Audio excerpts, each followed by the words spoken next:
Alrighty, and we're here. Excellent. All right, so my guest today is Logan Cole. Yep. So I've probably only known you for probably the last couple of years, maybe. if that. Years? Maybe not even that.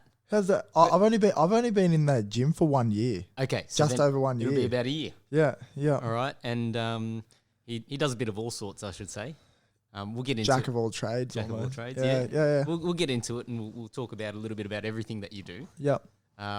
But I was telling Logan that I was starting this podcast, and what were the reasons behind it, blah blah blah blah blah, and I said, can we do one? And thankfully you said yes.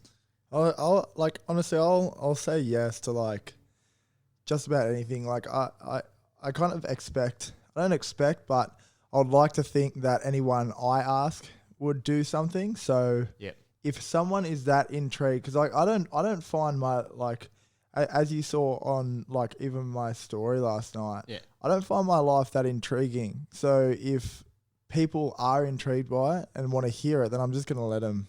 I'm just going to let it go. My side of events. And can I tell you something? Yeah. Nobody finds their life intriguing. No.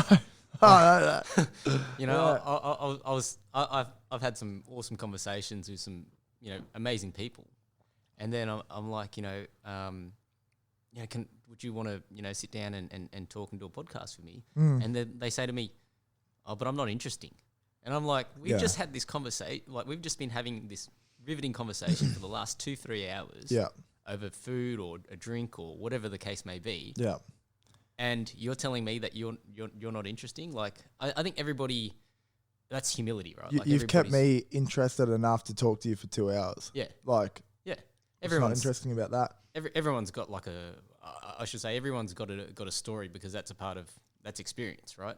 Yeah. And part of the reason why I love this style of platform is because in history that was how experience was shared. Yeah.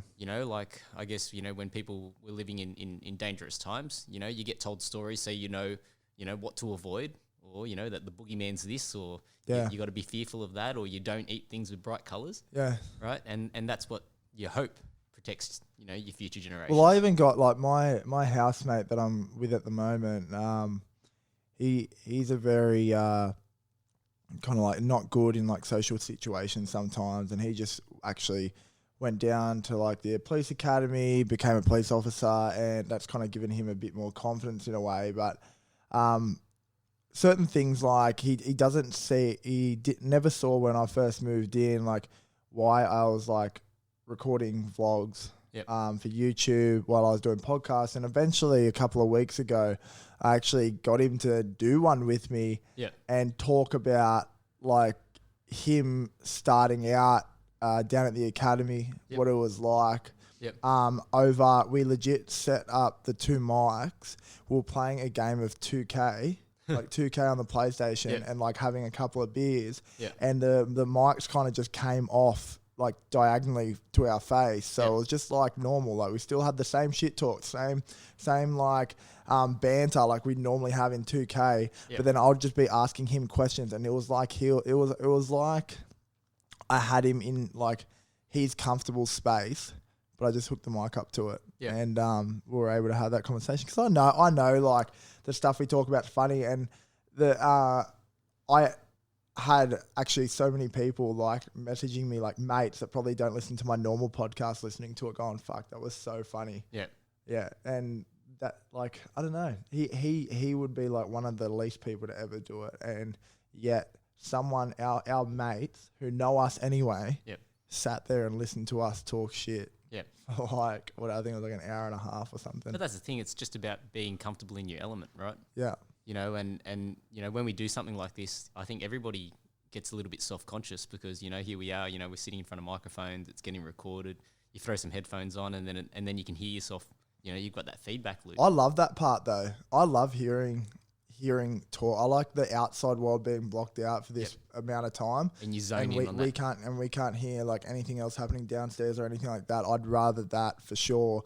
I'd rather just chuck even headphones on that aren't promoting giving out a noise, when I'm just like doing my podcast and talking, because it kind of like gives me that.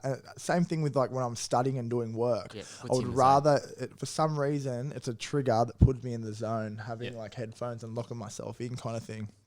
But it just comes with time. I can't remember. The first podcast I did was with Lisa Trujillo. The one she like worked at F45, just started her own like activewear brand and stuff like that. And I was like, I had the shakes like the whole time, just going, oh, this is gonna stuff up. And do you mind if you swear on here either? No, let's go for it. Whatever. This is free for all. Yeah. Anyway, I was fucking shaking the whole time, and it was like at the same time like so exciting. And then it's funny how like people like that I was interviewing back then, and now like in this like space of like they see me and my business growing, and they're people that I was looking up to, and now I feel like I'm kind of like on the same level as them, or fastly approaching. Like her activewear brand. It was massive at the time, and now I'm like dealing with all these like suppliers and getting my product in. I'm like, this is fucking heaps better. Like, I hear so many complaints about like, say, any activewear brand like being like, say, not squat proof for girls or something like that. And then when I get my stuff, and then I see my clients wearing it, and I'm like, they're like, oh, you can't see through it at all. It's so good, squat proof. I'm just like, I'm now in a way beating her in that part of the game. If that continues on, my products get better, I get more range out there, more money goes into it, I start actually advertising rather than just giving to clients, then you start to surpass those people. And just even like my second podcast was with Daniel Knauss, the owner of Definition. And like I see him like in his gym, and they've got like a kind of like a culture there that I guess they've grown up in a spot. But like I would like, I'm not that far off wanting to have my own gym. And then as soon as that grows up enough, I would want 2 gyms. Like it's that kind of thing. And I'm like, I just don't, I no longer, it's not that I don't look up to them, but I now no longer see them as some people on a pedestal and like you can never get there.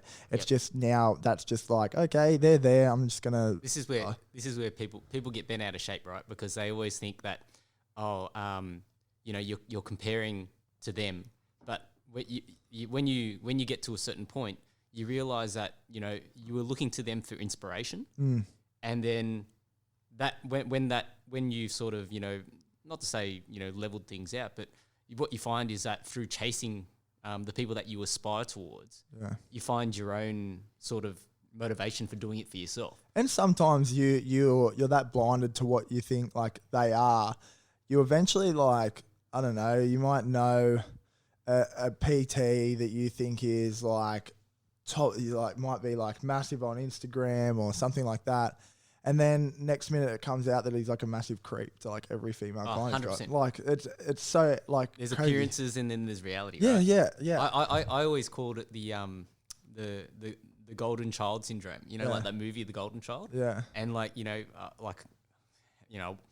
it's an old 80s movie or probably early 90s movie or something like that. So a lot of people may not have seen it if they're younger, but it was this movie that basically about a child who was going to be the next Buddha or something like that. Yeah.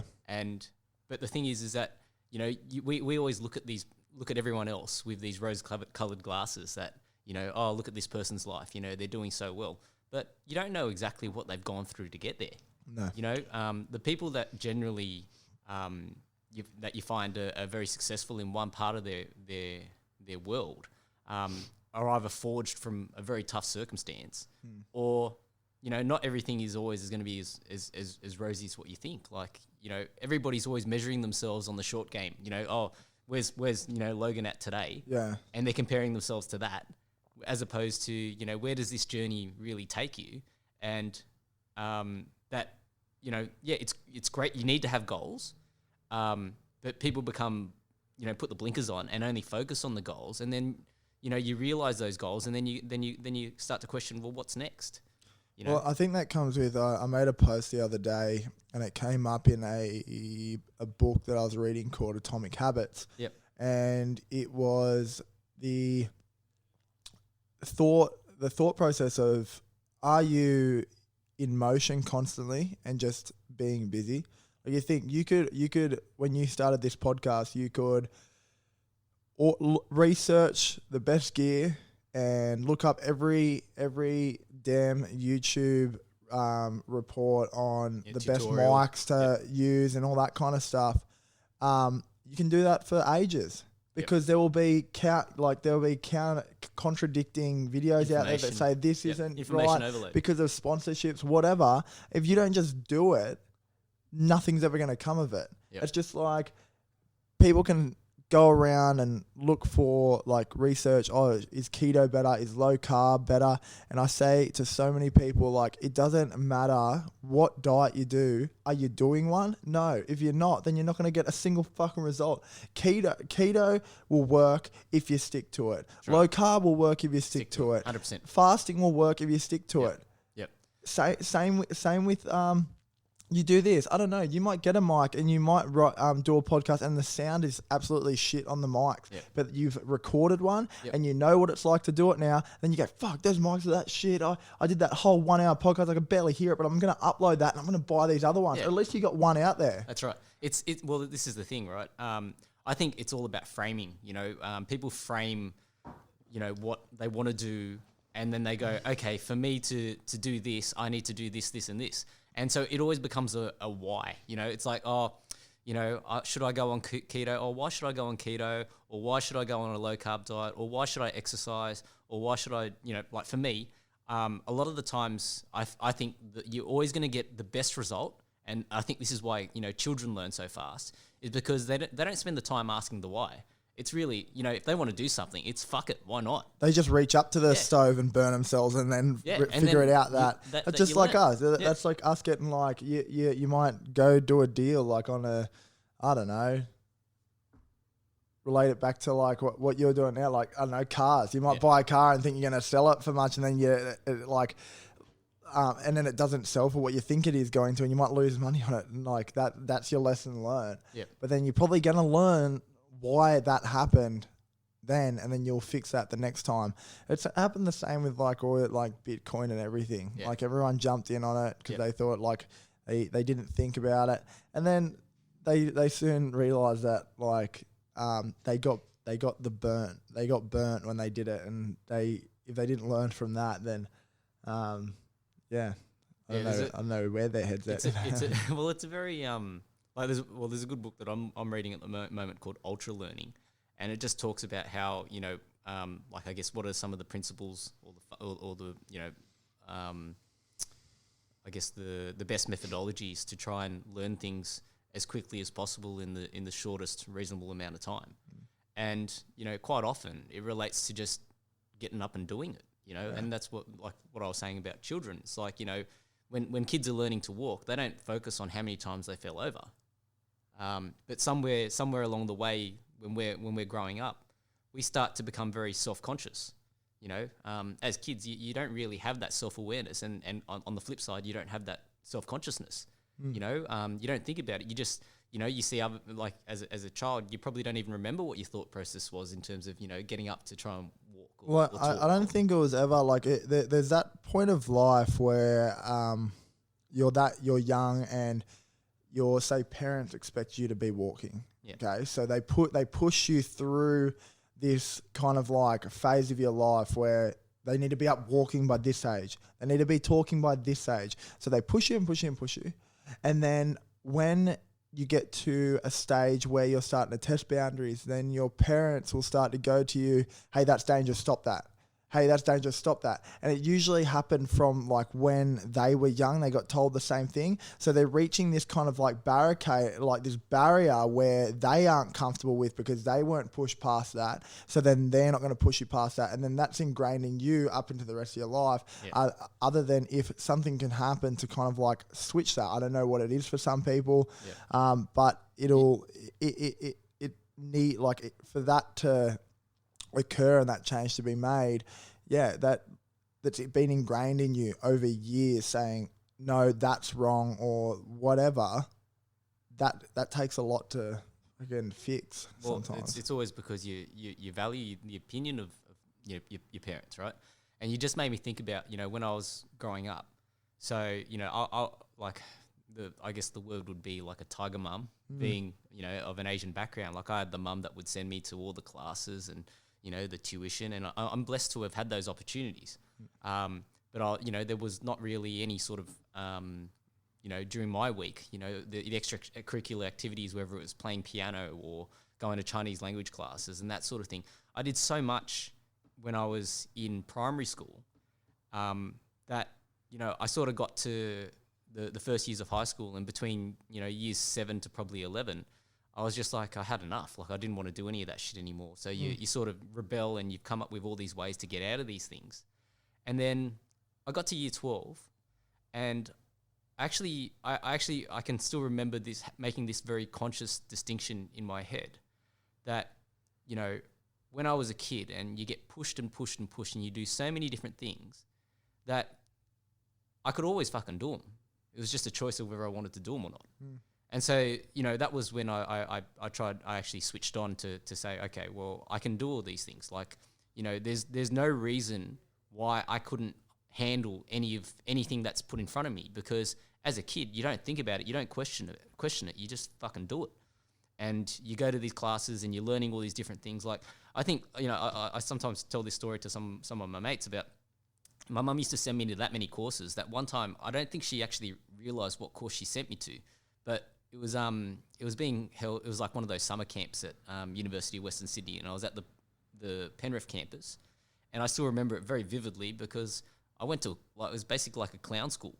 I was getting taught how to juggle, how to perform, and do this sort of shit. And for an Asian parent, like that shit's taboo.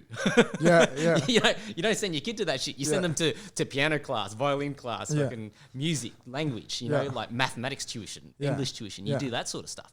And I don't know whether my mum just had a brain snap or what happened there, but I ended up doing something like that. And I love that aspect of, I enjoy, performance. I enjoy the artistic side of things. Yeah.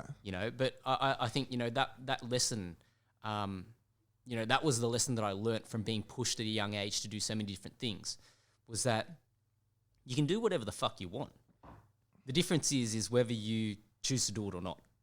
Right? So, talking about, your little rant on Instagram last night, the outcome's going to be whatever the outcome will be, right? But the big difference is that a lot of people don't even make the effort to try. Yeah. You've given up before you even started, or you're trying to compare yourself. You're seeing it as too many steps to get to where you aspire to be, rather than just fucking doing it. Just chipping away, These people, I find the people that I compare to myself to now, because I have a group of mates like from school, like earlier life, that I honestly believe they're pretty much still doing the same thing they did when they're 18. Yep. They just have jobs now. They just like they. How old are you now? 24. 24. Okay. So they live an adult life, as in like they kind of like a few of them have started moving out and all that kind of stuff. And obviously, like I started my business when I was, how old have I been? 21? Yep. So, 2007, March 2017. So maybe 22. Yep. And so I've done a lot of like growing in that time, and I kind of think like I'm seeing like all these like like influencers and people with successful businesses, and I compare myself to them, and then I don't even think like these people are 32. They've been doing it for years more. I've over the last 2 years got to where I am now. Yeah. But I create this narrative in my head, and like some people create it to the point where they just stop, as you were saying. Yeah. They create this story in their head and they just give up because they're like, it's too hard. Whereas I'm creating it and just making my days just like more frustrating. Yeah. That's what I'm doing to myself, and it's just kind of like eat away at you at times, like, but it's that story that you like tell yourself. I don't know the answer to overcoming it yet, because I still What made you decide that that's what you wanted to do? So okay, let's go back a step, right? Yeah. So let's take Logan in primary school. Yeah. What did Logan want to be? Rugby league player. I wanted to play footy, play NRL. Yeah. Yep. Yeah. And then at what point did that sort of dream sort of change into something else? I think it started because footy was always a thing that was like my dad played. It wasn't NRL at the time, but he played for the Steelers, which is like the local team down here. Yep. Played for the Rabbitohs. So like I was just like, oh yeah, footy, like family, whatever, like footy family. Like dad would play footy, I want to play footy. Like I looked up to a lot of players and stuff like that. And as I went through the age groups and like got kind of like older, and things were expected from me, like as a player that had played since I was 5, with a dad that played like successfully in footy. There were things expected of me as a player, and there was also things expected of me from my dad, as in performance-wise, which had gave me high expectations of myself. And when they didn't come through, when they didn't pull through, and I felt like I let people down, and also like I would sometimes just like I would get the cold shoulder off dad, like if he wasn't impressed with like how I played, which I look back on now and it's like so fucked up. Like you being like having like an emotional like an anger towards someone who like not on purpose didn't perform, like it, and that started to turn me off.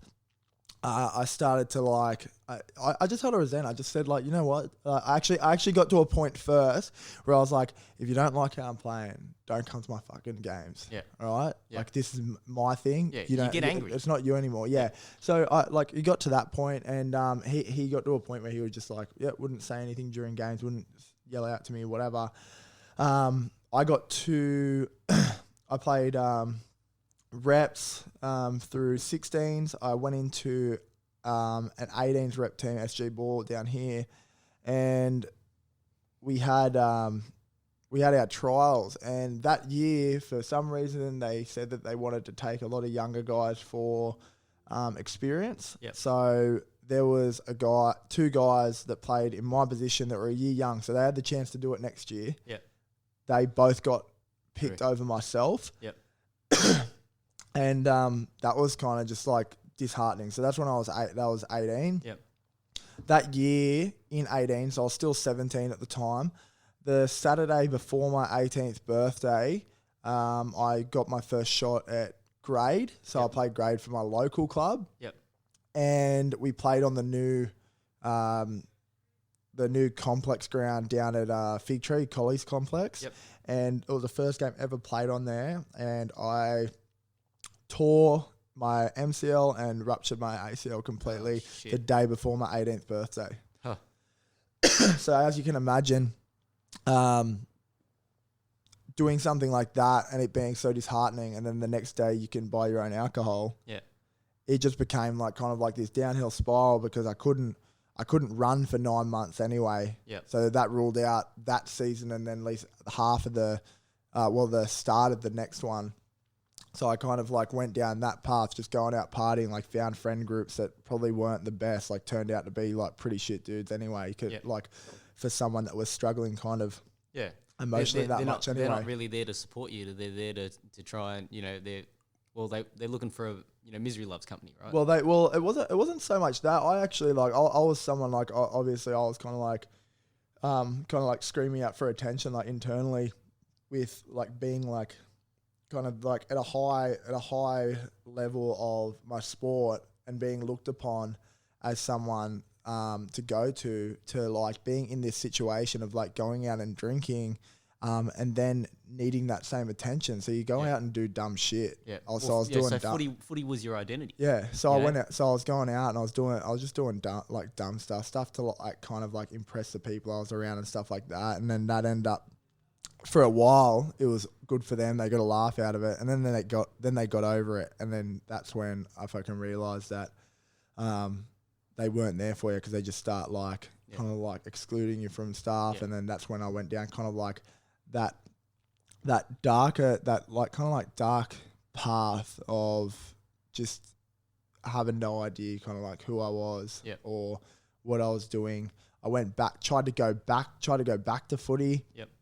There was a coach at the time who was new to the club, and I'd been asking like kind of like if I perform here, can I get a shot at first grade? If I perform here, can I get a shot at first grade? And he was like, yeah, like if you like keep playing the way you are, you can like I'll give you a game even if it's come off the bench, whatever. And and it continued on through the season without anything coming of it. Like I was getting like player for the game or whatever in reserve grade, and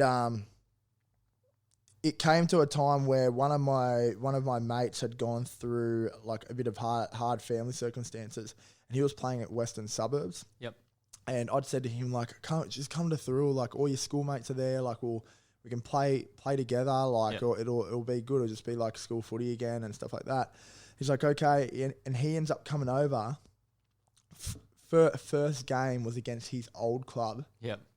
And he'd never played a game of grade in his life before either. Yep. The first time he was there, that first game, he got put into grade in the same position I played. Yep. After me bringing him over. Yep. And like it wasn't like no knowledge that he had gone through this. He'd just been like they just got him, and he wasn't like I don't know. He wasn't a superstar. Yep. He was just a guy who came over, played that position, played all right, like didn't score like a heap of tries or anything like that, and just got like put in there. Yeah. Just seemed to kind of like gravitate towards him and put him in like first game, and I was just I was in absolute disbelief that it happened. Yep. So were a few of the other guys, and I just said the following year, I just said like I'm actually gonna go to college for like next year. Like this is I've been at this club for 16 years. Yep. And I ask you all years to have like one shot to like just have a go. Yourself. I don't know, not even to prove myself, just like just be have rewarded for like the opportunity. Yeah, opportunity. And and then that didn't come, and so at the end of the year, like the assistant coach is going to become the coach the following year. And he's like, "Oh yeah, you're going to be back next year." And I'm like, "No, like I need a break from this." So maybe I'll come back in a couple of years or whatever. And I have, now that I've got a successful business, I sponsor the club, so I'm like I'm back there like with the boys and stuff like that. But yeah, I needed to get away and take a break. I was in this constant like comfort zone of just like this is what you know, being there every year, like just doing the same thing. Yeah. And the same thing happened with when I left school, like going into I think I went into a pool building company first. I was going to do some what was it? It's like a traineeship. Yep. In civil engineering, and I was just just did it because it sounded good, and Dad told me it was good, so I did it. Hated it. The boss was a fucking psycho. So he I ended up like him. He told me I was a shit worker. Sacked me. I worked with my mate's dad for a little bit, who was a builder and plumber, so I got a bit of experience on the tools anyway. Yep. And then that was in preparation for doing my electrical trade, and I did that for 4 years. I finished it. I did my 4 years. Yep. Yeah, but just like falling into that, just falling into line. Like you just fall into line. Like people expected me to be at that footy club doing the same thing year in, year out, because my dad's an old boy there. Yeah. I've been there for 16 years. That's the thing. Out of school, get a trade, stick to it, finish it off, and then fall into line. Like get the job of the tradesperson. Well, that's the expectation, right? Like it's one of those things where you almost put in that shoebox, and then that's just what people expect from you. Even though there's almost no regard for whether that's authentic to you as a person, like whether that's what you really want. Because and when you're young, you take that guidance from people around you, because you think they know better. You think they know the best. Yeah. And in some cases, absolutely. Like if you're getting good advice is great. Yeah. But at the same time, sometimes shit advice is just plain and simply shit advice. Yeah. Yeah. I just want to go back one step. So the MCL injury. Yeah. So how bad was it, and what was that? What was the process there? Did you have to have an operation? I think I had an operation 6 weeks after the injury actually occurred. Yep.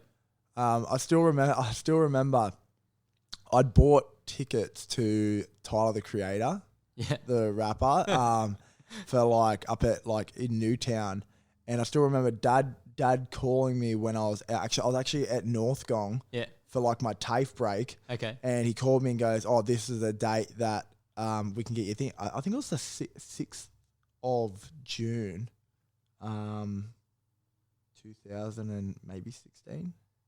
No, that'd not be long enough ago. Be like maybe 2013, 14. Yep.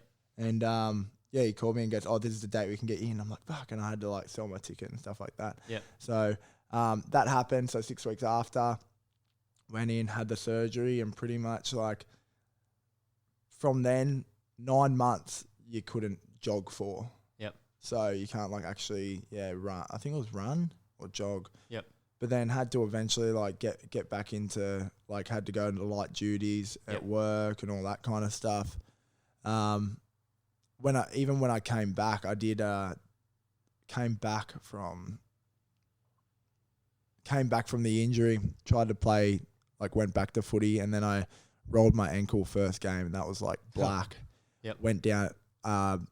Lucky like at work we had like the high support work boots. Yep. So I just had to like do it Basically up tight and just fucking keep going.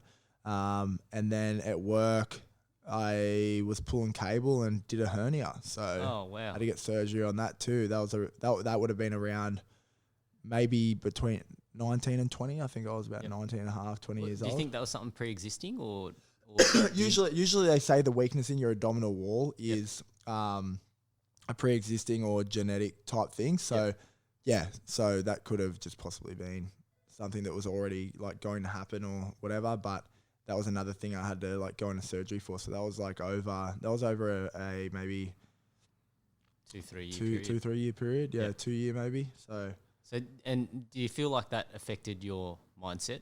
Like it's sort of like setback, and then another setback, and then another setback. I think at that time, I'd even started to like kind of like shut myself off from everyone. Yeah. So I don't think it wasn't too much of a. I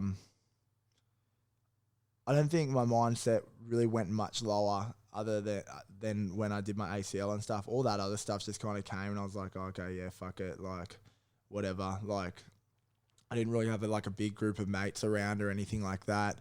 Yeah. I met my partner who we were together for then 3 years. She was super supportive. So she was supportive through fucking everything. She was a personal trainer as well at any time at the time. Okay. Yep. Over that time of us being together, I helped her talk to her about like getting out and starting her business, which she has and stuff. And we had some time apart. We're like back together now, like kind of like supporting each other and stuff. But that was my mindset didn't really, I wouldn't say drop anymore, but being with someone, I think it started to like pick up because we were there like kind of supporting each other. Yeah, you're trying to get the best for each other. And I think like the stuff that I was talking about even on Instagram like last night, because we've like had some time apart and things aren't quite exactly the same again, I think some of those things that I was dealing with before we got together, and I mean like 4 years ago, are starting to come back out again, not having like that, like we're not exactly the same as what we were. We're not always around each other. We're not like 100% supporting each other. But I think some of those kind of like insecurities and stuff that she was feeling at the time are now coming back out again because I've got so much time on my hands and so much time to think about all this stuff. And that's why I'm talking now a lot about just being able to rewire how you think about what people's lives are or what's actually going on in people's heads. Yeah, well, people only see you only see the fruit, right? So, when you get that, you go to fucking Woolies or Coles and you pick up that apple, people take it for granted exactly what's gone into fucking growing that tree. Yeah. Right? How many years has that tree had to exist before it even bore fruit? Yet here we are, so fortunate in today's society where we can, you know, basically grab the fruit, eat the fruit, and go, fuck, that was good. I'll buy another one. You know, here's 50 cents and fucking there's another apple. Yeah. Right? And it's the same thing when it goes to looking at people's success in life. Like people, you know, look at somebody's business or somebody's position or, you know, even more materialistic, somebody's car, somebody's fucking house, or, you know, whatever the case may be. And they go, geez, you know, like you're doing well in life. And it's like, well, hang on a second. Before you go and judge me, you know, you don't know what I've gone through to get here. Yeah. You know, you don't know what you know, and it's not just, it's not about comparing, you know, who's got the bigger sob story. It's just about understanding that, you know, everybody's journey is a little bit different. Like I remember, and this is, you know, me talking a little bit about my career, but, you know, I had in my mind that, you know, I wanted to be a general manager or dealer principal of a automotive business when I started in the industry. Now, you know, people, you know, like, okay, I'll set the scene for you, right? You know, I'm at uni. I'm studying engineering and law, so double degree, engineering degree, law degree at UTS. And one summer, I apply for a mechanical apprenticeship at the local Toyota dealer. And, you know, probably 4 weeks went past and nothing really happened. And I was like, oh, well, I guess that didn't work out. And then I get a phone call. And it's the owner of that business. And you know, to this day, I'm very grateful to him. And I still remember the conversation. He goes, you know, Johnny Yap, you know, my name's Mark Fitzgerald, you know, I'm the owner of Castle Toyota. Can I just ask you, why do you want to be a mechanic? And what I said to him in response probably resonated with him. My response back to him was, you know, just because I start in one position doesn't mean that that's where I finish. But, you know, here I am studying, you know, law and engineering, and, you know, I can only sort of see two directions of where that pathway might take me. One pathway is obviously into something like, you know, construction, and like, you know, something to do with civil or whatever. And then the other alternative is to look at something like, you know, that's got both of those components, would be like business and cars. And me at the time, I was, you know, into my Toyota cars, and so I thought, you know, fuck it, why not? You know, just apply. And I was very fortunate that, you know, he gave me that opportunity, and he allowed me to pay for my trade. So I was doing an apprenticeship. He allowed me time off to get my study done. And yeah, basically provided me with a platform of learning until, you know, he sort of said to me, you know, Johnny, I'm happy to keep you, but I can also, you know, introduce you to the right people at Toyota head office, and away you go from there. And he was true to his word, you know, and I was like, don't get me wrong, like I didn't have everything handed to me on a silver platter. Like I was working, you know, almost full time. I was at TAFE 1 day a week, so as part of my apprenticeship, and I was still studying a full course load at uni. So, and not only that, like engineering, science, and law at UTS was meant to be a 5.5 year degree. I finished it in 4.5 years. Just because, like, you know, from the day that I started, I went and you know, the normal workload's meant to be 4 subjects or whatever, and I went and did 5 subjects. And at the time, everybody, you know, sort of advises against it, but they don't really give a shit. Like, it's up to you what you want to do. And so I was doing 5 subjects from the get-go, with this idea that, you know, I should be able to finish it early. And in actuality, I probably should have finished a little bit earlier than what I should have, but I failed 2 subjects.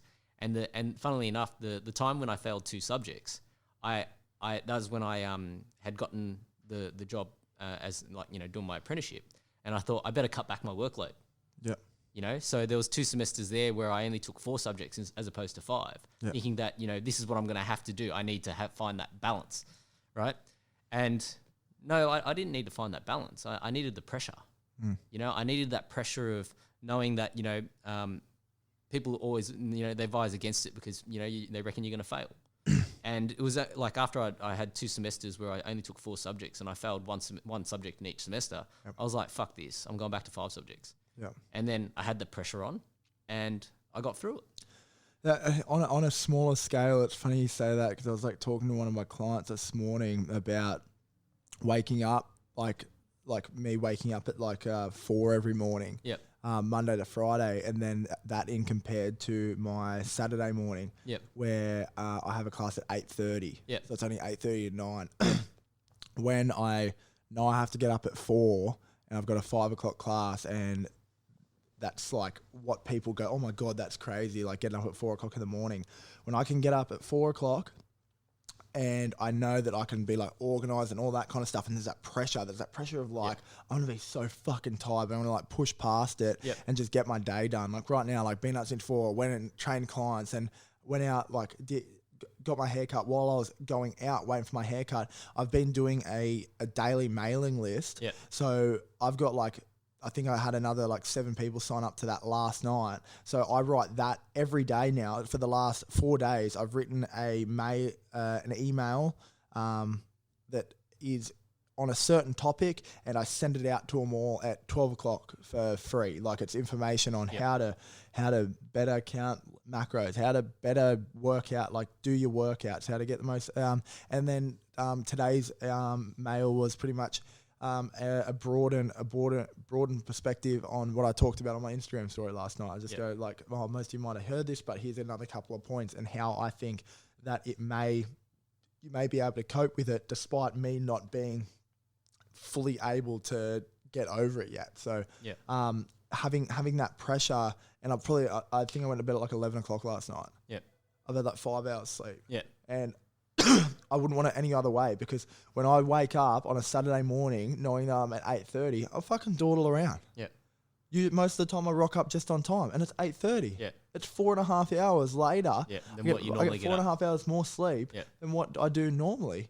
And I fuck it up because there's no pressure. There's no like, that's a sleep in. It's the path of least resistance. Yes. You know, everybody always, you know, I remember, you know, and I think everybody goes through this, and some people probably still do this, right? Like where you set an alarm and then you want to hit the snooze button and that sort of shit. You know, it was like the day that I decided, no, fuck this, no more snooze button. When the alarm goes off, up I get and away I go. And as soon as I flicked that switch in my brain, that, you know, I got to the point where, you know, preemptively, I'd wake up, you know, a minute before my alarm would go off. I'd look at my phone and go, oh, fuck, there we go, switch the alarm off and up you get. You know, but when you give yourself that choice, I'll try and wake up at 6, but maybe I only need to really get up at 6:30 today. It's a big thing, man. It's you don't get started. No. You spend all your energy debating with yourself for that first 30 minutes in the morning of whether you should get up or not. You've already wasted half the decision-making power in your brain for that day. Just deciding on whether you should fucking get up or not. How about you just fucking get up? It's just you just caught in that, like a procrastination loop of like, and that continues through the day. You get to certain things and you're like, oh fuck, if I got up at that time of the day, I could have got around to that. And it's like, and that happens through the whole day. And then it gets to that point and you're like, oh, I got up later in the morning anyway, so I'm going to go to bed a little bit later. And then it's like this like loop that just keeps occurring. And I've definitely, like, I definitely every now and then like fall back into it, but it's not about falling back into it and having the shits with yourself. It's about seeing how quickly you can recover from it and just get back on that. That's right. You're always going to you're going to achieve the most when you've got no other option but to succeed. Right. And too many, I think, and that comes down to a comfort thing, right? Like too many people are very comfortable in what they do, so there's always an option for them to fail. I don't think I actually was kind of like debating this, just like kind of like to myself the other day, because I did say to one of my mates, I was like, I have conversations with one of my mates like this all the time. And he was like, oh, like people are comfortable in their job and stuff like that, and I don't necessarily think that it's like this comfort of like having a solid income and stuff like that. I think it's the comfort of not having someone that they know go, what the fuck are you doing that for? Why are you leaving that job? Why are you doing this? It's not so much that they've got an income like coming in and there's food on the table and all that kind of stuff. It's more the discomfort that will be applied to them if by external factors. Not so much their own comfort, but it's like when I like when I left, well, when I said I was going to leave my my electrical trade to my parents when I was in my 3rd year or halfway through it, they're like, nah, that's so stupid. And so all my mates said it. Yep. None of my mates have had any life experience. Yeah. They're the same ones that are still like partying like they're 18 years old. Yeah. None of them had any life experience, and yet they have the height to say that's a dumb choice. Yeah. By whose merit? Your parents who have told you that would be a dumb choice. You're just passing on information from fucking nobody. Yeah. And that's just what kind of like what my parents did too. That's just they were just passing on information from their parents that came from a generation that didn't have the internet. Yeah. They had nothing. Yeah. Like they did, and that I feel fucking sorry for them because they're at an age now where all this is coming out, and they're like, I never had that information. I never had that opportunity. There's so much information out there now. Yeah. That you don't need to in terms of, let's say, if you in health and fitness, right? There's so much information. There's too much information. And this is where everybody gets caught up in the fucking... That's because there's so much money in it. People, if you don't have the new diet, then no one's looking at you. Yeah. It's hard trying to tell people out. But that comes down to everybody's just looking for a shortcut. Yeah, well, exactly. But the shortest thing to do is the simplest thing to do. Yep. Like, it's hard trying to push how easy it is to be fit. Yep. It's harder to push it's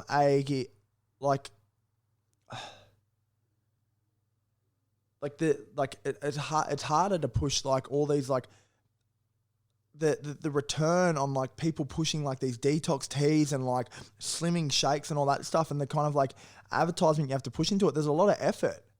Despite that, they're still like catching on all these people and making so much money off it. Like I put out an email saying, just start tracking your protein, because if you track your protein, you won't be as hungry because protein takes longer to digest, and it'll help your muscles repair if you're training 3 to 4 times a week, at least for like 45 minutes. That will work.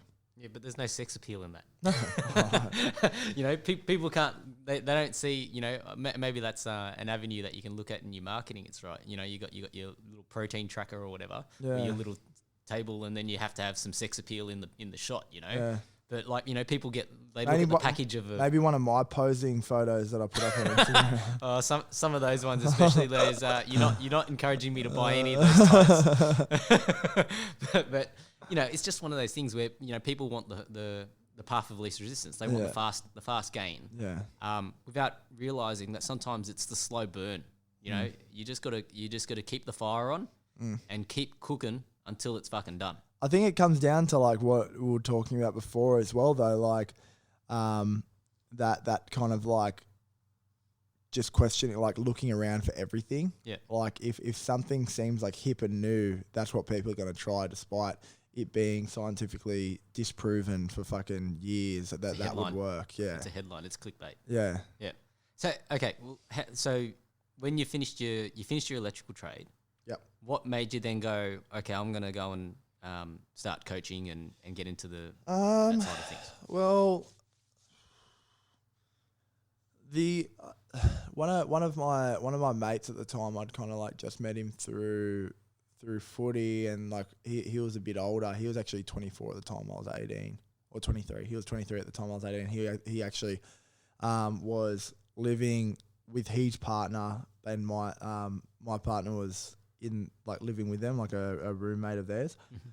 And he was like a manager of like an Anytime, or like a head coach or something like that. And he would just like talk about like he just made it seem so interesting. Yeah.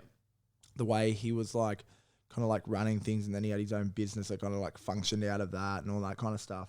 And it just massively intrigued me, like what he was doing. I go, fuck, I kind of like the sound of this.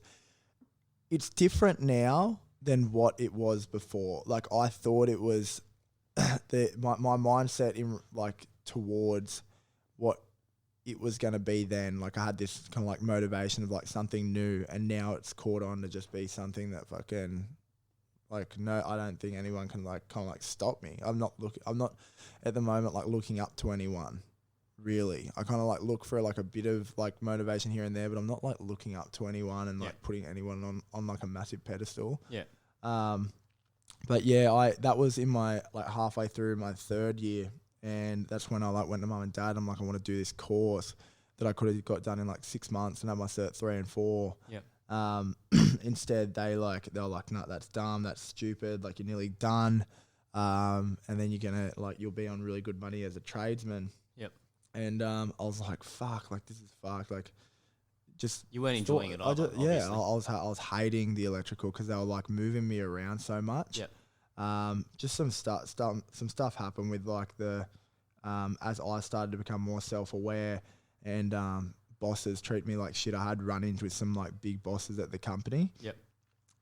Just saying like just this one time I remember I was out on a work site and we're working 12-hour days, just like pulling this cable. Like they worked me like because they knew I like went to the gym, played footy. They just worked me as like a dog. Yep. I learnt nothing in my trade. Yep. I learnt nothing. I couldn't do like I could wire up a light maybe. Yep. I would never know how to like wire up a house or anything like that. And I'm a tradesman. Yep. I know fuck all. Yep.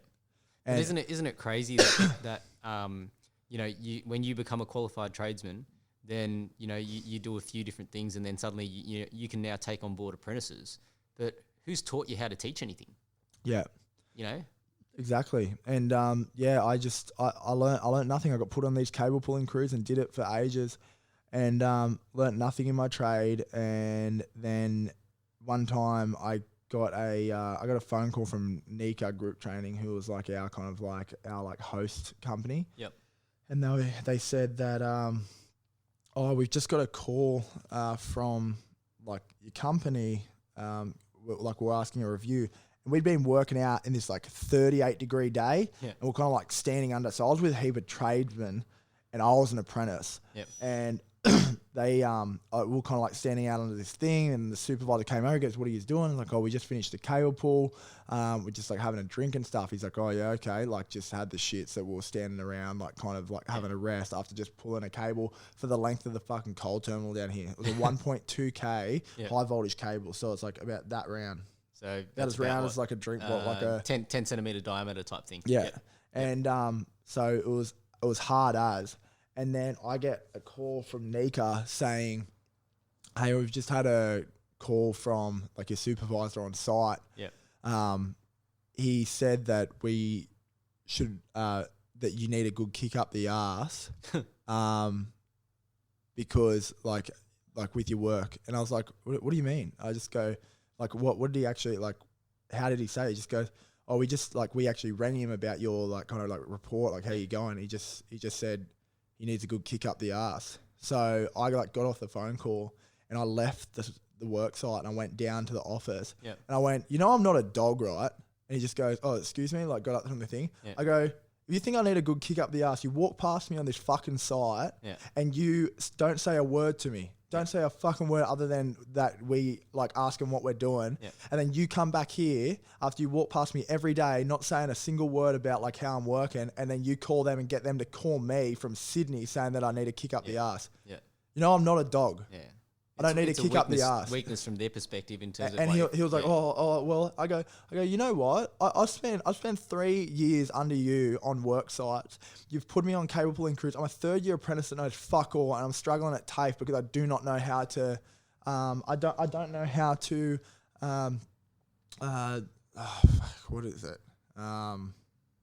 Like terminate cables into like certain spots, how to like run certain things. I'm like, you've got a family member of yours who's a first year tradesman in the switch room right now doing all the work that he would need to know when he's a tradesperson. Yeah. And I've just done 3 years and know nothing because you want to like classify me as someone that's just going to pull cable for the rest of my life. Yeah. And he's like, "Oh, well, it's because I said it because you were, you're only getting to work like 5 minutes before the sign on and stuff like that." I'm like, there's guys rocking up next to me. He goes, "Oh yeah, but you're an apprentice and you have to like kind of prove yourself." I go, "All right, like if I can say something about that, what about if I get to work 5 minutes earlier? How about you give me a shot at like going in the switch rooms and actually teach me something?" Yeah. And he was like, "Oh, I guess I could do that." And I was like, "Oh, okay, yeah, sweet." And we kind of like finished the conversation off. I got put in the switch room for 1 week. Yeah. And then got sent up to a job in Sydney, in Mount Druitt. Yeah. I went from driving 10 minutes from home to driving an hour and 40 minutes. Yeah. And that just continued to happen for the next couple of years until I said, like, is there jobs down there? And then they end up saying there's no work, which I know there was anyway. I just had that big of a run-in with them that they wanted to get rid of me. Yep. So they sent me back to Nika, who then find you a job, and I got a job with Heyday up at St. George Hospital. Yep. Doing extensions on that for my last 6 months. There's a couple of guys. There was one guy in particular that I actually gained a lot of respect for later, but we had a run in as well because something happened with like the lunchroom, and he told me that I was a fourth year by then, so I was nearly a tradesperson, and he told me, came down to me in a second year at the sign on in the morning and said, what's the go with the lunchroom? Like, the lunchroom's a fucking pigsty. Like, if one of you, like, who's going to clean it? And he was like saying it to us. And I was like, oh, well, I've got a job. Like, I've got a job I'm doing. If old mate, like, can't do it, and then I'll finish this job and I'll go do it. And, like, it was a calm conversation other than him kind of, like, arcing up and having the shits about it being dirty. And then he just said, if it's not done by Smoko, I'll throw all your shit out of the thing and you can eat outside. I just go, if you touch my shit, I'm going to throw yours outside the fucking crib shed. Yeah. I go, don't touch my shit. Like, who do you think you are? Yeah. And then he, like, full got up in my face and he was like, who do you think you are, mate? Like, you fucking, like, want to say you're going to throw my stuff out? And so, like, fucking being like a person that's now dealt with, like, kind of, like, people being like that and actually stand up to them already, kind of, like, got up in his face. I said, if you chuck my fucking shit out, I'll throw yours out. Who do you think you are? Who am I? Who do you think you are? Like, to do that, like, touch anyone else's stuff. Yeah. Like, you think because the lunchroom's dirty, you can just fucking be a disrespectful piece of shit? Yeah, like, that's right. I wasn't, like, at that stage when I was doing my PT cert, so I knew I was going to be leaving anyway. Yeah. So there was no longer me taking that kind of stuff, and that people just because you're an apprentice, it's like that there's this stereotype of, like, I was treated like shit for 4 years, so they're going to get treated like shit for 4 years, and that's how it works. And it just happens. And it happens the same with apprentices that start smoking, start drinking, because they go with their tradesperson, they go to the pub after, go for a smoke at lunchtime. Yep. They just learn it. It's the culture, and then that culture just keeps permeating because nobody stops to think about, well, it's the monkeys, the story about the 5 monkeys in the cage, and they hang the bananas up at the top of the cage, and they put a ladder in there, and the monkeys, every time a monkey tries to go up and grab the bananas, they spray him with the water cannon. Oh, okay, yeah. And then so all, like, eventually all 5 monkeys in the cage learn there's no point going for these bananas because every time they do it, they're going to get hit with the water cannon. And then they swap one of the monkeys out, and the new one comes in. And the new monkey comes in and goes, look at all these fucking idiots. I'm going to go get them bananas. And as soon as he starts climbing up to go get the bananas, the other monkeys are pulling him down. Yeah. And then it gets to the point where that monkey then goes, oh, well, all right, I guess nobody's getting those bananas. Yeah. Then they swap the second one out. And the second one comes in and goes, look at these fucking idiots. I'm going to go get them bananas. Yeah. Starts climbing up the ladder, and then all the other 4 monkeys are pulling him back down. Yeah. And then he gets to the point where, okay, I guess nobody's going for those bananas. It happens until they've replaced all 5 of them. Yeah. And so then there's now 5 monkeys in there, all not going for these bananas, but they weren't the original ones that were getting hit with the water cannon. Yeah, fucking hell, that's a good one. Yeah, that's culture, right? Like, and it's in every trade, right? And like, I can speak from both sides, having been in a trade and having gone and done a corporate style role. That like, and cultures can change. Like, it's not to say that once it's there, but there's so much commonality when you talk about apprenticeships and trades and what apprentices go through. Like, you're already making below the minimum wage. Like, it's especially if you're indentured before you're 18 or whatever, you're on kids rate. Yeah, it's fucked. I remember, I think my as a first year it was like $4 an hour. Yeah. And it's funny, like, when I talk to older guys about this, they go, oh, $4 an hour, you're lucky. Back when I was doing it was $2 an hour.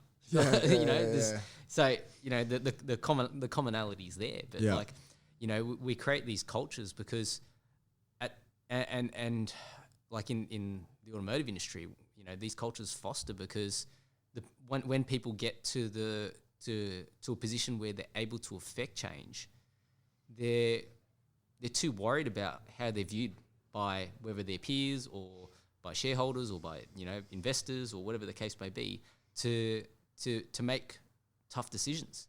You know, you just end up going with the status quo just because, you know, that's how you're going to retain your job or keep the peace. Yeah.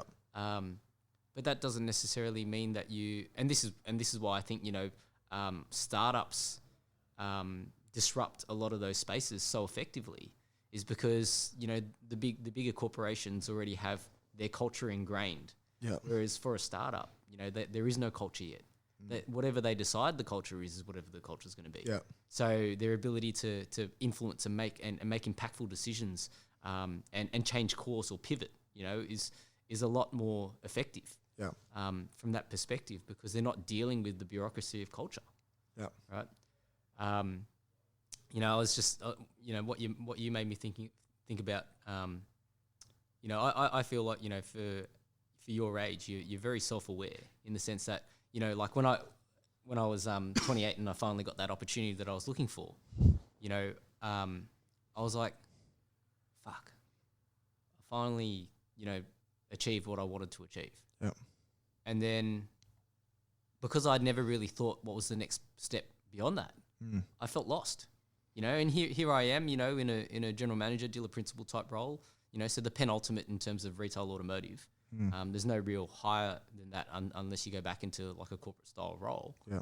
And I never thought that I would achieve it at the age that I did, you know, and B, you know, I never really thought past that because I still thought that, you know, it was going to be another 4 years or so before I got to that level. Mm-hmm. And so, you know, I think that was a great life experience for me, was then realizing that goals are important, because without goals you don't have pressure, and without pressure you won't push yourself to achieve everything that you're capable of achieving. But at the same time, it's like, you know, like if you were to ask me, you know, what's my goal from this point, I don't have any expectations now, because I feel like, you know, I have enough, I put enough pressure on myself in terms of my own motivation to just do the best that I can do, be the best that I can be, and the outcome will be whatever the outcome will be. Yeah. You know, so, you know, like in terms of, you know, what you've done and what you've achieved in you know, you're 24 years old, mate. Like the world's still your fucking oyster. Like I'm not that old either. I'm 35. Yeah. You know, we still got plenty of years left ahead of us. Yeah. But you know, I guess, you know, one of the things that I wanted to explore with you is, you know, so then you go and start, you know, getting into PTing and coaching. How did all the other shit come about? Because I know you've been, you know, you're on social media. Well, that was the yeah. Well, what happened there? Like as you said, it was lucky for me. Like for me to be having arguments with such high level bosses. Yep. And like sticking up for myself in front of them, which there's guys that were 50 years old, 40 years old, that still act like children around these guys, like rush to do jobs when they walk past, like make it look like they're working quicker. I feel like I'm lucky that I became so self-aware at a young age to be able to go through that, because for me, I had to go, like when I was 3.5 years in, went to, where is it? Cogra.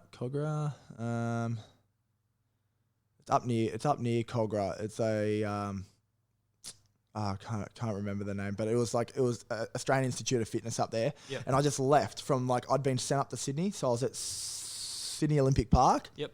And I drove from Sydney Olympic Park out to Australian Institute of Fitness out near the airport. Yep. And signed up for to do my course in correspondence without actually telling my parents. And then I would, if I ever had a day like in the month where I had to go up to the offices in Sydney, like for like a couple of classes here and there, like face-to-face time, I would just take sickies and I would tell my mum and dad that I'm going to work. Yep. And then I would go up to North Sydney. Yep. And do what you need to do. Yeah, and do what I need to do. Yep. And then on the last day of my apprenticeship, they pretty much were handing out these letters to say that, like, where people were going after Christmas. Yep. And they went to give me a letter to say I was going to work in North Sydney. So I was living at home in Bulli. I would have been going up to North Sydney. And I was like, oh, I don't need a letter because I'm not going to be here next year. Yep. And he's like, oh, what do you mean? Like, kind of like laugh. And I just said, well, I finished my trade. And he goes, oh, but you'll need work. And I go, no, I'm leaving to start my own business. Yep. He's like, oh, all right, like, oh, whatever you want, whatever you reckon or whatever. And so he went from there and then like went home, like from my parents to go, oh, by the way, like I finished my PT certs and Yep. I'm going to be doing that. Yep. Instead, I quit today. They've been hesitant up until a year ago. Really? Yeah. Yep. I think it's just so new to them, like what I'm doing. Yep.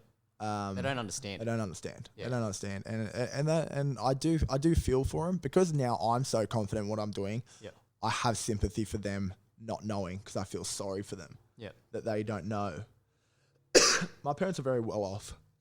They have many investment properties, all that kind of stuff. But that like it's kind of like that old school way of things. Yep. Like buy houses, rent them out, make money. Yep. Have a good house, work a hard job. You'll live like a riverless retirement. Yep. Yeah, all good.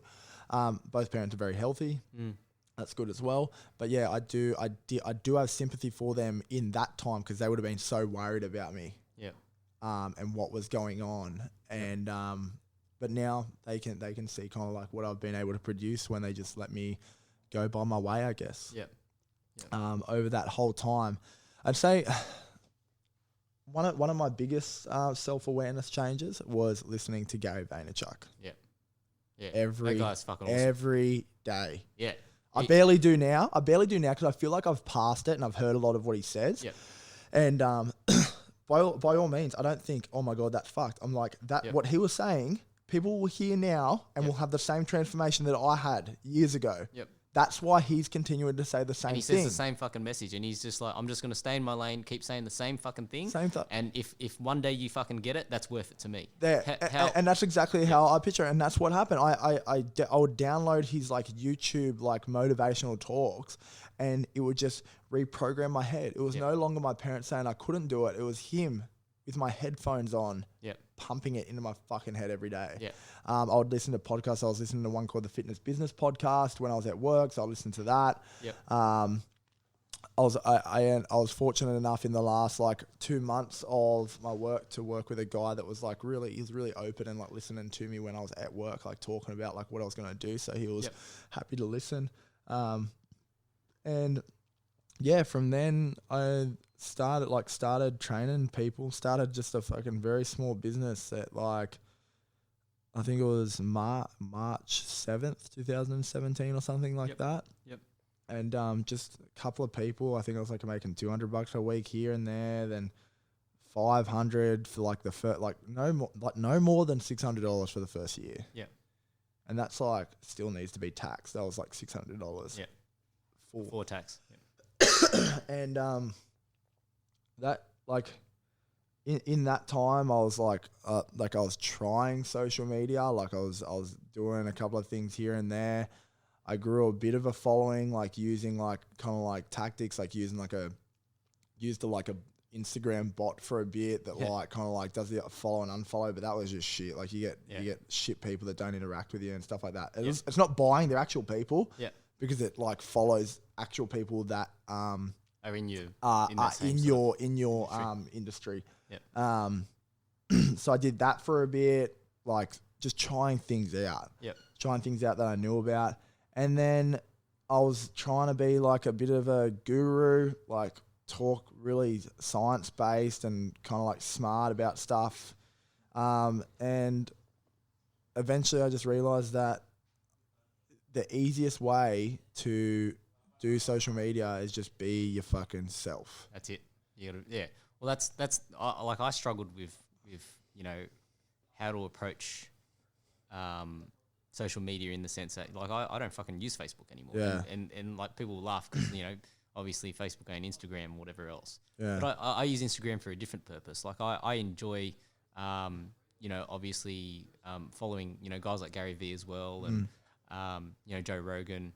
And like you watch and you listen, and I also use it for martial arts because there's so much great content out there in terms of different techniques, different tactics, different concepts. Like like there's too much. You could spend forever on your phone. Yeah. But like, you know, in terms of how I approach social media, like it was very difficult for me to want to get started because I just felt like a lot of these things come from a very inauthentic place. Yeah. You know? And so my mindset is like, don't do anything that you're not really, that's not really you. Yeah. Right. And so for me, like that was when I decided, well, fuck, I'm just going to go balls deep on this fucking podcast thing because I think that's something that's very authentic to me, and it's coming from a very authentic place in the sense of why I started it, and then whatever it becomes is whatever it becomes. Like I have zero expectation in terms of, you know, what fucking happens from here. Yeah. I was just only saying it to one of the guys at work this morning that what I love about it though is the quality of conversations that I've had. Like, you know, we've probably only, you know, had like 5-10 minute conversations at the gym over the last year. Yeah. And like, you know, we've now been talking for just over an hour, and I feel like fuck, there's so much there that I never even knew. Yeah. Right. And that was the thing that I really, you know, drew from it. And what resonates with me, because I think, you know, conversation as an art, it is an art form, and not many people practice it effectively anymore. Yeah. You know, I feel like in terms of how I operate at work and in my, probably not so much in my personal life, because, you know, my wife will always say I'm too intense. Yeah. For her. Yeah. You know, and that's always a bit of a challenge, you know. But I find, you know, work Johnny and home Johnny are two very different Johnnies. Yeah. You know, and quite often, like, there'll be a time when, you know, I might go to like a family gathering with her side of the family, and she's like, why don't you interact with people? Or like, why aren't you talking? And I'm like, well, like, I don't need to be the limelight every day of the week. Yeah.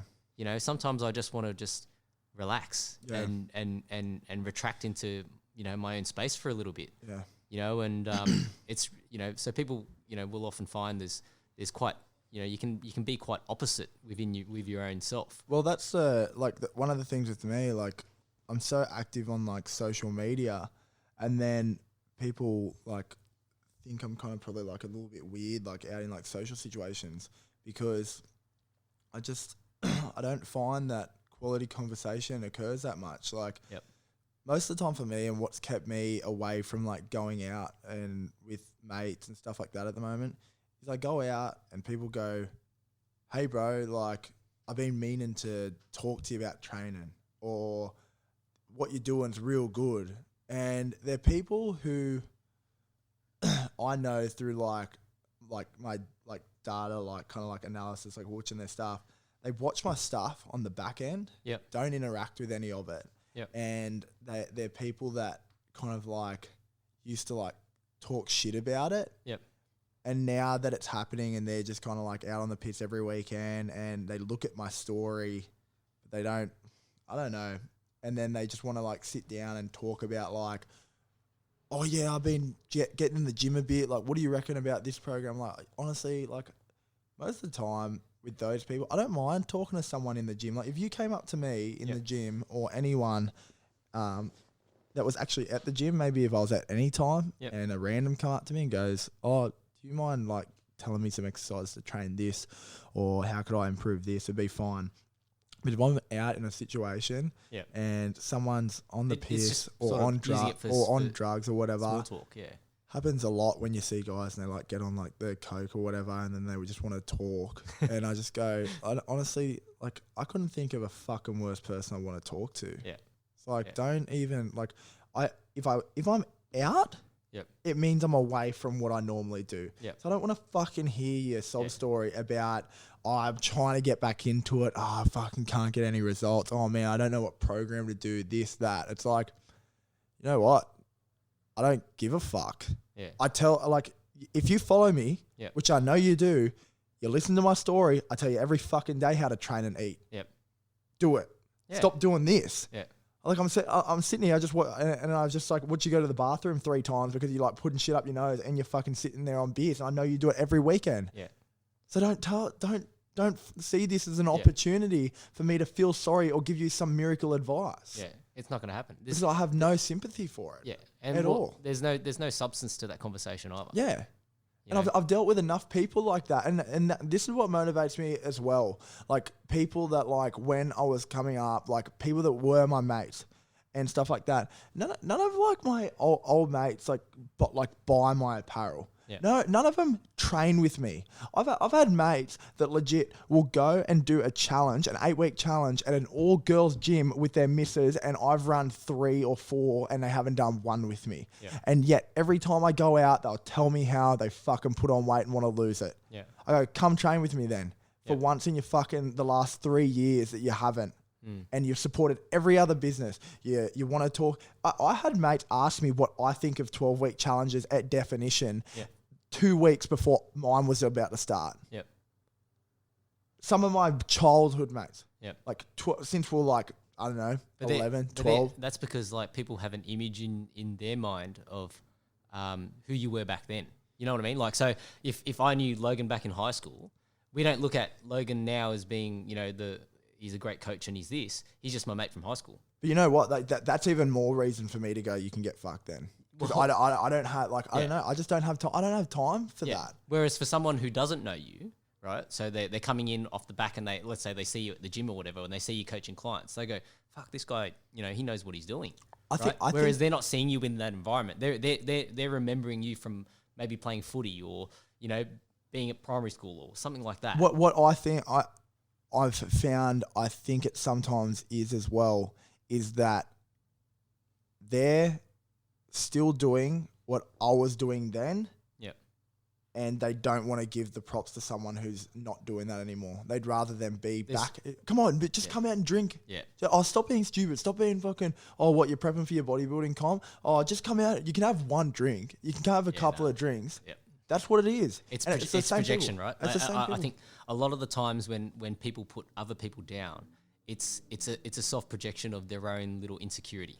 Yeah. You know, so like, and I don't say this as a saint because, you know, there's often times when I might view it the same way, but it's about being able to recognize that, hey, why do I feel this way about this person or what they're doing? You know, and I actually I read a really good book that, you know, Firas Zahabi, the coach at TriStar, you know, I listened to his podcast as well. And, you know, on one of his Ask Me Anything type of podcasts, they were asking him about, you know, what does he read in terms of about money, right? And then he recommended this book. I think it might be called The Millionaire Mind or something, by a guy named T. Harv Eker. And like, you know, if I think, you know, well, this is just what I think, but you know, I think if some people were to read that book, they would, if they're successful already, they go, this might be horseshit or whatever.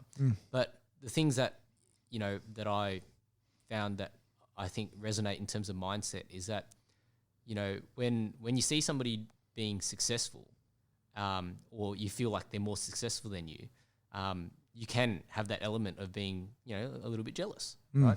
But in, you know, what he talks about in terms of your mindset is that if you want to attract the right kind of, you know, energy or, you know, the right kind of people back towards you, well, you can't be going and shitting on them on one end and then expecting them to help you on the other. Yeah. You know, the right mindset to have is, man, like this person's doing really, really, really, really well, or they seem successful, or this is going really well for them. Bless them. Yeah.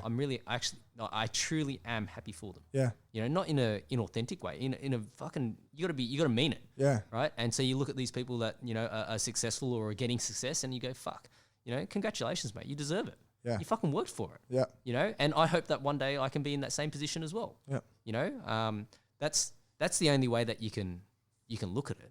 Like, you know, and something just came to my mind about, you know, like, okay, I have this very specific thing, right? So when I go to KFC, I have a very specific order. Yeah. Right. And everyone, I usually mix mine up. I've been having different things. You go different things. I can tell you right now. Anyone who's ever worked with me and we've had KFC, they all know my order. Yeah. Yeah. Right. It's always the 3-piece box. Yeah. With 2 drumsticks and a thigh. Yeah. Switch the potato and gravy for just the gravy. Yeah. And a bottle of water for the drink. Yeah. Well, that's my order, right? Yeah. And you know, I remember one time, and you know, my order was wrong, and I got upset. Yeah, I bet. Right? Well, fuck. At the end of the day, like it's one of those things when you're being specific, you expect a specific result. Yeah. Right. And like I don't think there's anything wrong if you're specific, because that'd be like saying I want an orange and then somebody comes back and gives you an apple, right? Yeah. It's the same fucking thing, right? Because you can't really be any more specific. It's not like I said, I want an orange, and you came back and gave me a small orange, and I'm like, oh, is a small orange? Like, I wanted a bigger orange than that because I wasn't specific about that. Yeah. Right? The point is, you still gave me the fucking orange, Yeah. right? But it's in life. The more, if you're specific about what you're trying to work towards and achieve, well, that's where you're going to go, right? And so if you want to, like, for me, I had that specific goal of getting to that level in the automotive trade, and I fucking got there, and I got there faster than I could have ever fucking imagined. I got there, and then it was like, and now what? Did I sell myself short? Was there meant to be another step after this that I fucking didn't think about? And then that's when I had that, epiphany in terms of, well, it's not really about just achieving. It's great, like I said, great to have goals, but when you get to a certain level, it's not just about achieving goals anymore. It's just enjoying the journey and seeing exactly how far you can get. Yeah. And regardless of the outcome, I'm sure, people might listen to my podcast and go, fucking, Johnny's talking shit again, or whatever the case may be. Like, fuck, I don't care, whatever. Yeah. I don't expect anything from it. I just want to have great conversations. Yeah. That's what I'm chasing. Yeah. I love that. Like, I love that part of like, I've only developed it over probably like the last year about like expectations, but sometimes it's still just there's certain things that are set in place to like remind you that despite you not having expectations, some people like are still going to be out there like trying to like test that, because I found it more with like my clothing and stuff. Yep. People like asking for like discounts and freebies and all that kind of stuff. Despite me starting my clothing, my training gear, and then not having expectations on how it will sell or who's going to buy it and stuff like that. I have that low expectation. I don't go, oh, I hope like every one of my mates buys at least one pair. Yeah. I don't think that. But when they ask me and go, oh, could I have it for like half price, or could I get a free pair? I'll wear it around and stuff like that. And they've provided no value. And I'm talking like kind of like people who aren't helping me on my journey now. Yeah. Just like acquaintances. Yeah. Like mates I kind of like hang out with, mates I went to school with, and they ask for like discounts and stuff. I'm like, oh, fuck, they're fucking still out there. Like people that just want something for nothing, or they don't want to just fully support like what you're doing, despite them like kind of like trying to act like they are. Yeah. But yeah, that whole expectation thing, kind of like, it plays with me sometimes, especially when like being so like active on like social media and going from doing my bodybuilding comp and having so many people message you and like say like, holy shit, you're so shredded, or you're doing so well, like liking photos. So like just going to a post like I did last night, where I was just kind of like talking about the difference between motion and action, and why too much motion and just procrastination on that is pretty much useless. Yeah. Like planning constantly is never going to get you a result. You have to like put it into action, and putting up something like that, which I like put heaps of time into, and like to like kind of like discuss it and describe it to people and think of a way like to actually help, gets like nothing. It gets like no attention. But then you got to realize that like the people that were like looking at you visually and seeing like how shredded you are or whatever, were like using that, like seeing that visual, I guess. And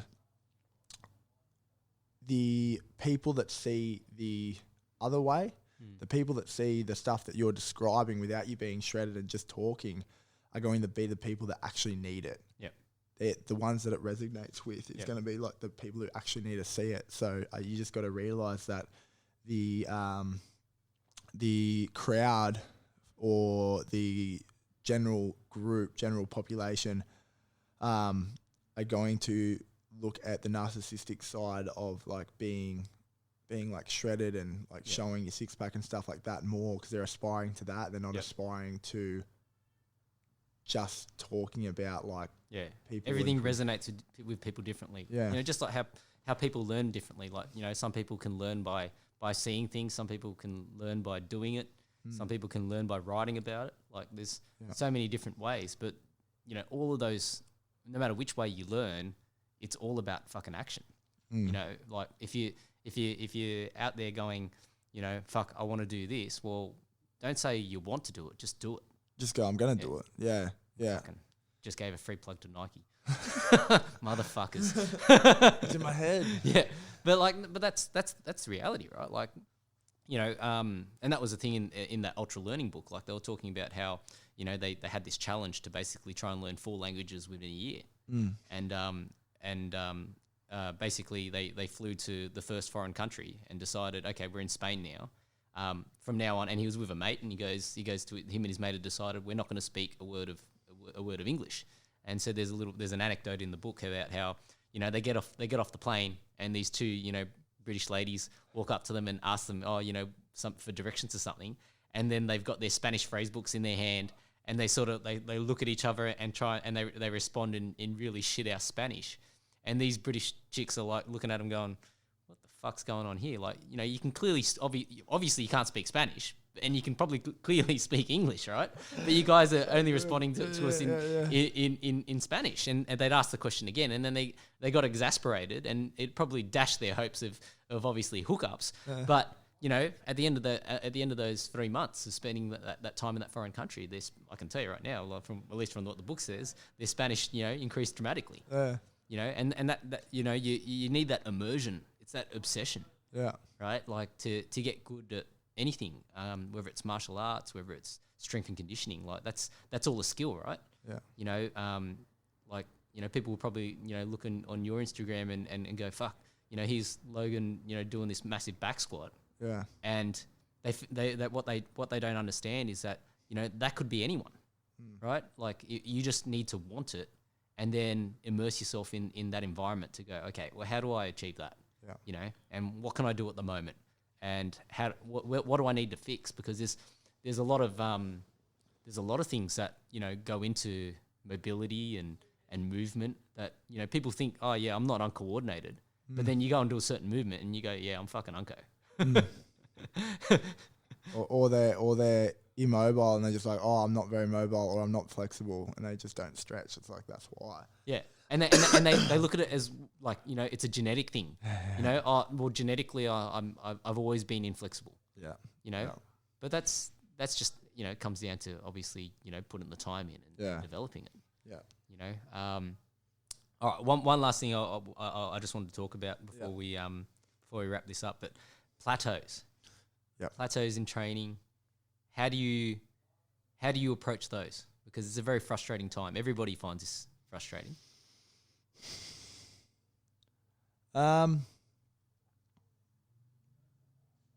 When I think of, I don't really think I've ever kind of like plateaued per se.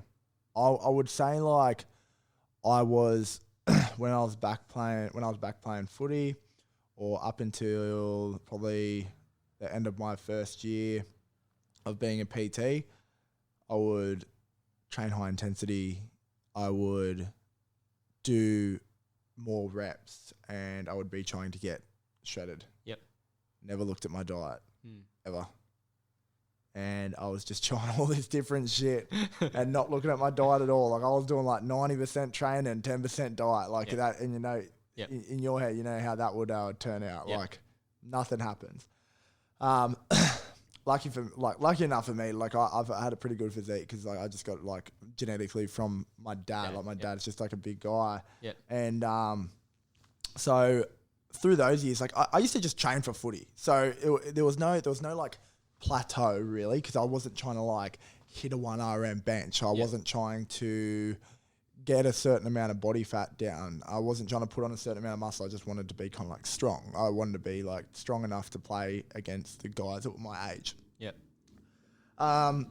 When I did my first 8-week challenge. I kind of like did it as well. Yep. And I did like a bit of a cut. I ended up getting down to like, I think I got down to like maybe 11% body fat or 10, or I think it was 10.8% body fat that I got down to. And that was kind of the leanest I'd ever gotten. Or the leanest I've ever gotten. And after that, kind of like did like a bit of a relapse and like went back to like eating kind of like just whatever I wanted and stuff like that again. That would have been in maybe August or September of 2017.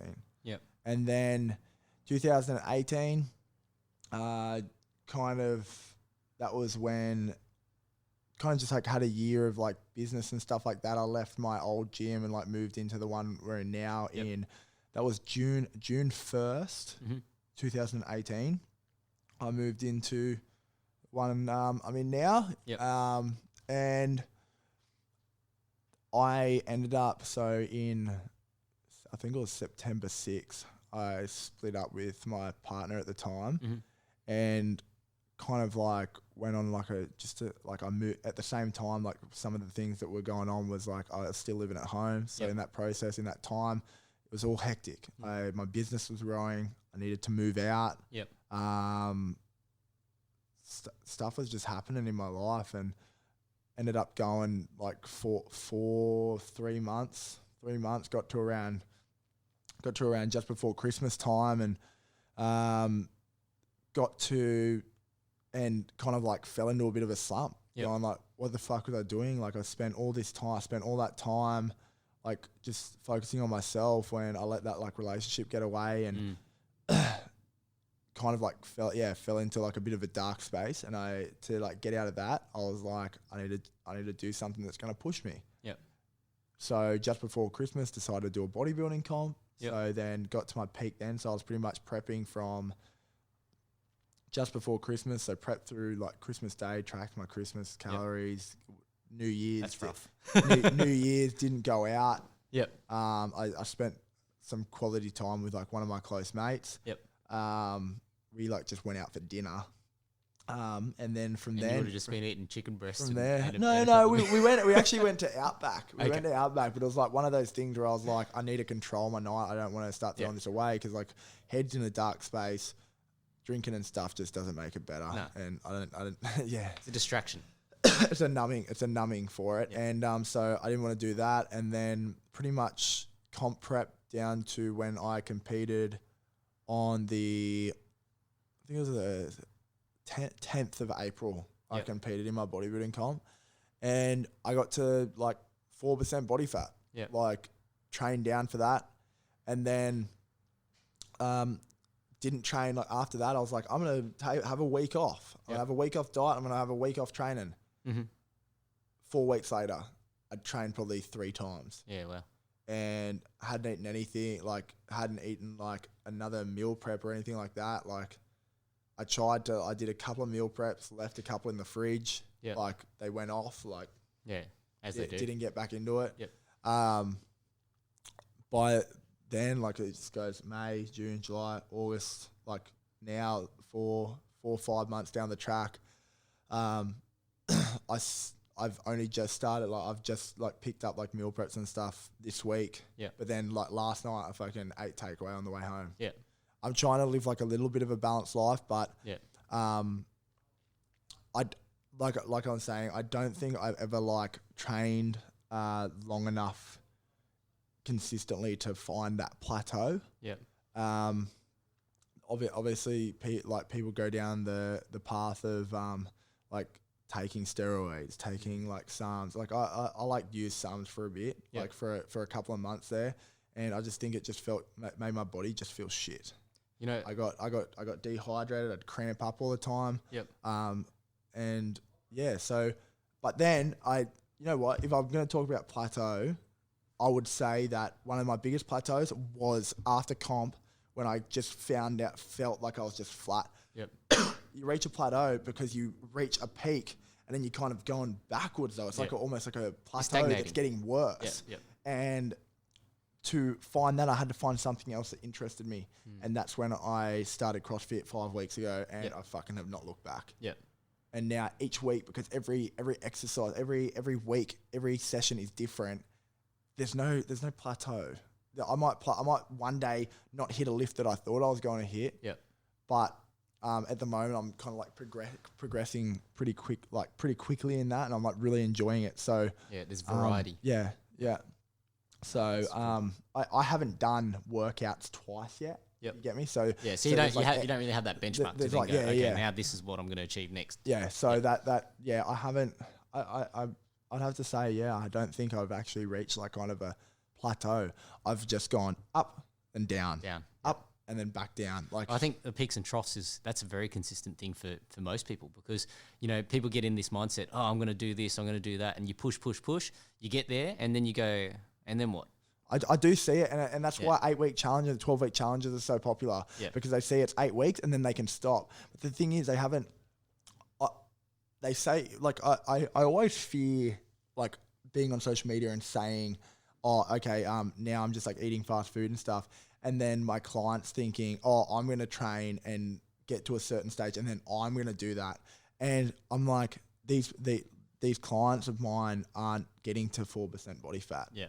They're not getting to that stage of fitness. They weren't fit already. They just want to lose weight and be healthy. I'm like, if you get to that stage where you're moderately healthy and then going any way backwards, you're going to be fat again. You're going to be overweight. You're going to be unhealthy again.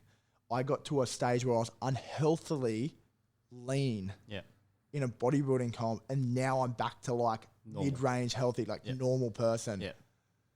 And that's what I do worry about that sometimes, like being on social media or anything, and then showing people that I'm out drinking, and people go, oh, well, Logan's fucking back doing that now, so it's okay that I do it. That's what I fear, kind of.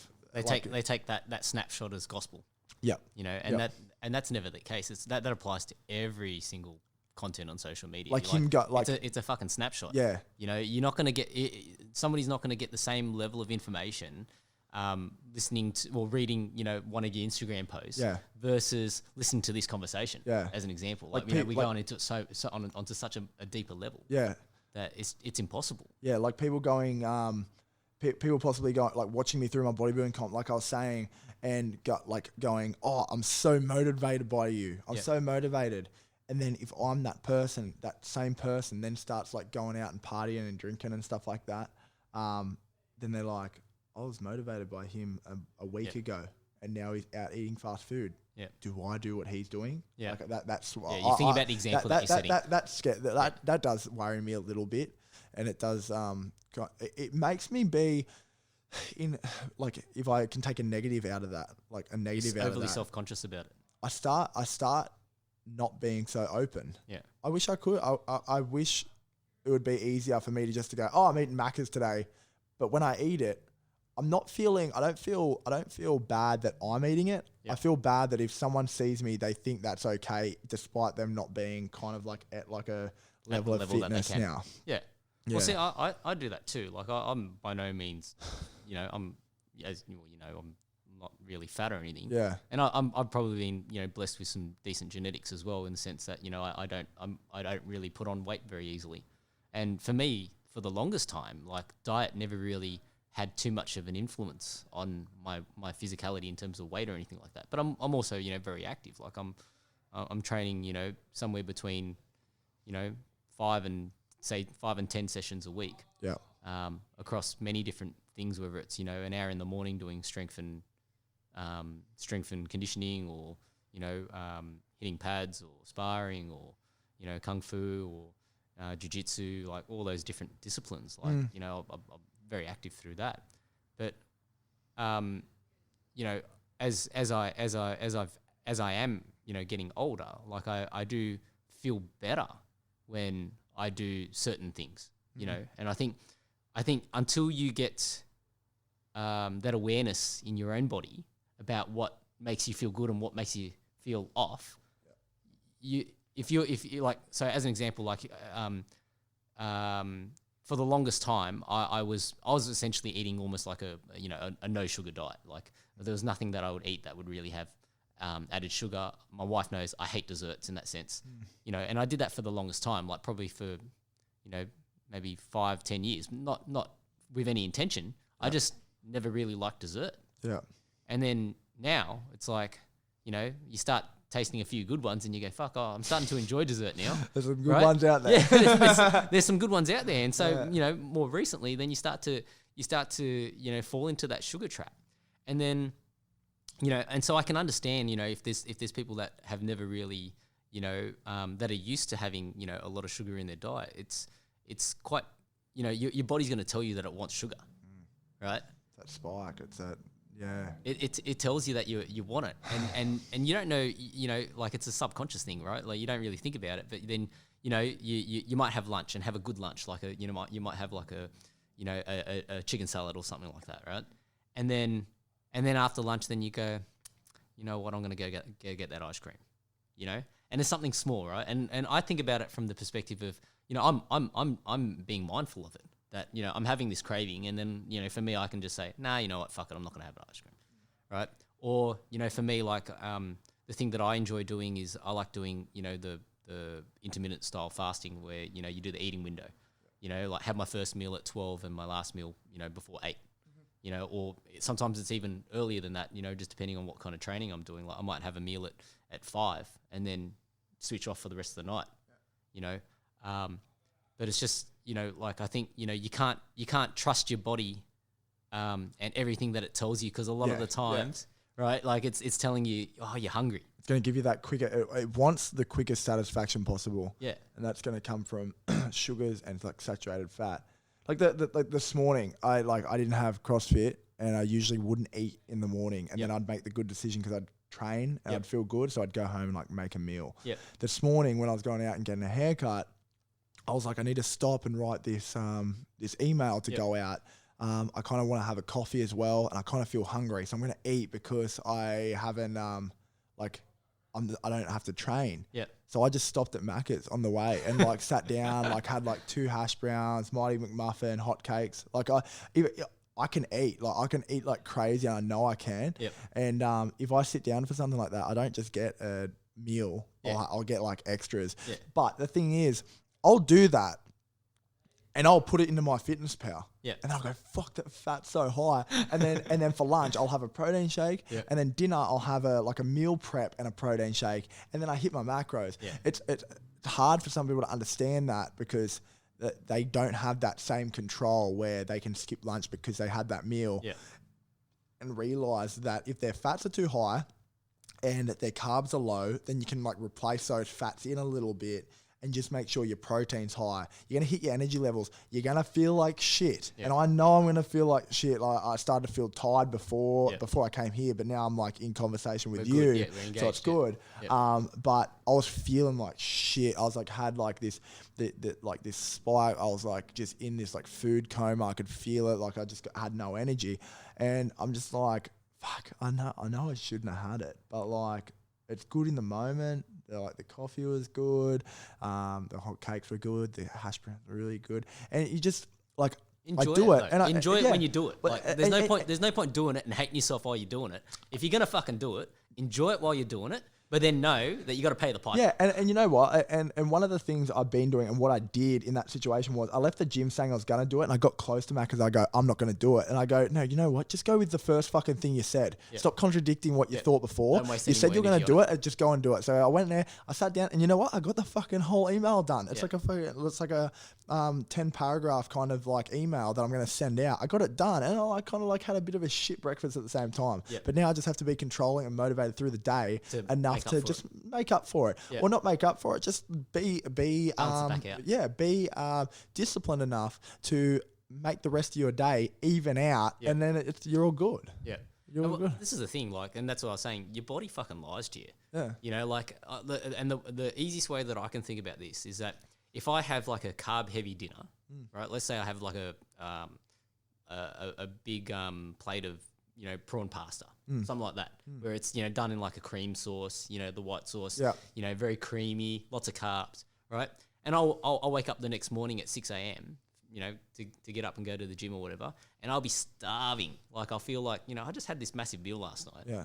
But my body's telling me that it's hungry again. Yeah. And the reality is that, no, it's not hungry again. It's gone, mate, that was fast energy. We want more of that. Give me more of that. Yeah, give me more of that. Yeah. And like, you know, so then I'll just push through and you know, I'll train in a fasted state, and I generally try not to eat until like midday or something.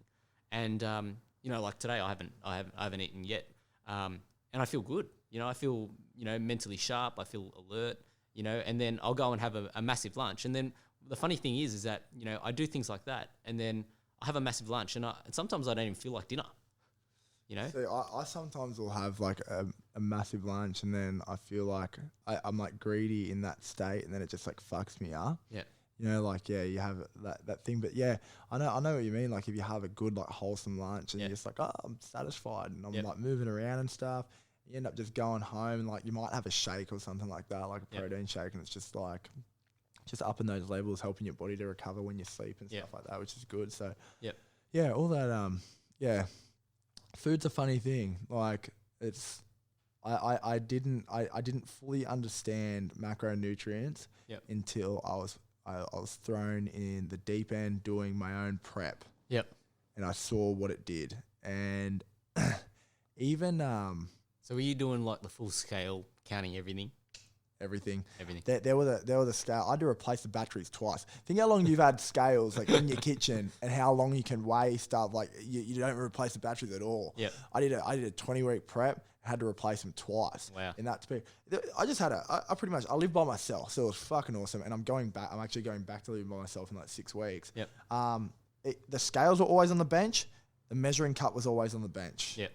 And but usually I would buy stuff that I could scan. Yep. Like I would get like the bird's eye steam veg. Yep. You scan the thing, it's done. Okay. I would get kangaroo sausages. Yep. There's 4 servings in the packet. I would have 2 servings. So I'd have 4 sausages. I'd have the veg, and then I would get like the rice cups and do it, because rice was always a confusing one to me, because I would always be like, do you measure it when it's cooked or when it's non-cooked? Yeah. And then you put it in MyFitnessPal, and it would say like all weird stuff, like it would come up with the brand uncooked, and then underneath it would be uncooked, but like it was a different calorie count by like a couple hundred. And when you're bodybuilding and you need to know. So I just went down that easiest route. And at the moment, I just got core meals. I just got core power foods. Yep. I scan the dinner. That's it. It's got the veg. It's got the rice. It's got the meat. Bang, done. Yep. Don't even have to think about it. Makes it so easy, doesn't it? Yeah. If for anyone that's doing like wants to like start to get into it, as you'd say, meal preps, and don't do them yourself. Yeah. Because that is a path of most resistance. Yep.